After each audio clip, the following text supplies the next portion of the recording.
પાટણ જિલ્લાના સાંતલપુર તાલુકાના વારાહીમાં જલારામ જનસેવા દ્વારા અન્નક્ષેત્રનું ખાતમુહૂર્ત કરવામાં આવ્યું હતું. તો નવીન અન્નક્ષેત્રના શેડ માટે સ્વર્ગવાસી વલ્લભભાઈ પ્રાગજીભાઈ ઠક્કર દ્વારા 5 લાખ રૂપિયા આપવામાં આવ્યા હતા. તો વારાહી ખાતે જલારામ જનસેવા ગ્રુપ હાઈવે ઉપર વારાહી ધામ નવીન અન્નક્ષેત્ર ચાલુ કરવા માટે ભૂમિપૂજન કરવામાં આવ્યું હતું. ત્યારે અન્નક્ષેત્ર ચાલુ થશે ત્યારે તે જગ્યા ઉપર વૃદ્ધાશ્રમ, સદાવત, આરોગ્યધામ અને શિક્ષણધામ ચાલુ કરવામાં આવશે. તો અન્નક્ષેત્રના હોલમાં વારાહીના વતની સ્વર્ગવાસી વાલજીભાઈ પ્રાગજીભાઈ ઠક્કરના પરિવાર દ્વારા 5 લાખ રૂપિયા આપવામાં આવ્યા હતા. આ ભૂમિપૂજન કાર્યક્રમમાં મોટી સંખ્યામાં લોકો ઉપસ્થિત રહ્યા હતા. તો અમદાવાદ ખાતે રહેતા લઘુવંશી રવાણા સમાજના યુવાનો અને મહાનુભાવોનો પણ ઉપસ્થિત રહ્યા હતા. તો આ પ્રસંગે વારાહીના ગ્રામજનો પણ ઉપસ્થિત રહ્યા હતા. તો વારાહી વિદ્યુત બોર્ડની બાજુમાં વારાહી રાધનપુર ઉપર ભવ્ય વારાહી ધામ અને ક્ષેત્ર શરૂ થઈ રહ્યું છે. તેનું ભવ્ય ભૂમિપૂજન આજરોજ કરવામાં આવ્યું હતું.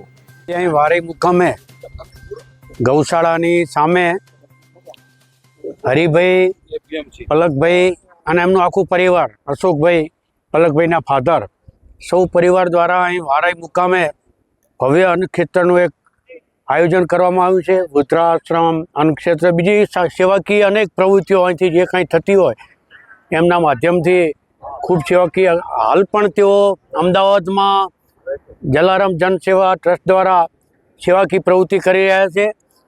ખીચડીનો પ્રસાદ દર ગુરુવારે ત્યાં જલારામ જનસેવા દ્વારા બોપલમાં પ્રસાદનું વિતરણ કરવામાં આવે છે.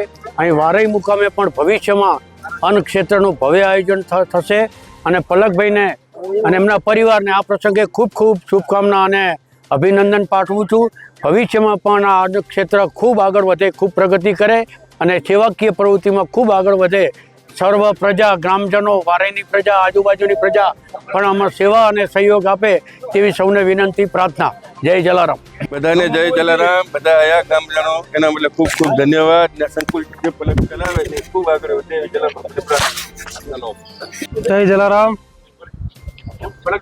હું પલકભાઈ અશોકભાઈ ઠક્કર આજે વારાહી ગામ ખાતે અહીંયા એપીએમસી માર્કેટની સામે એક અમે આજે ભૂમિપૂજનનું આજે કાર્યક્રમ રાખ્યો છે. અન્નક્ષેત્રની અમે શરૂઆત કરીએ છીએ. બધા ગ્રામજનો બી પધાર્યા છે, બધા વડીલોની બી હાજરી છે.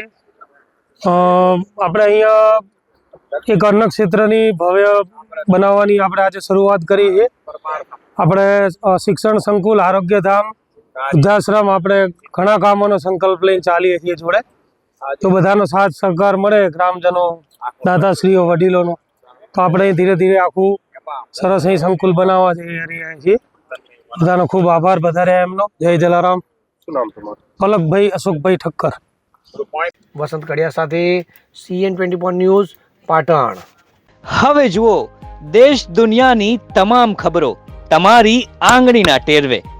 ઉઠાવો મોબાઈલ અને Google Play Store પરથી ડાઉનલોડ કરો અમારી CN24 ન્યૂઝ મોબાઈલ એપ.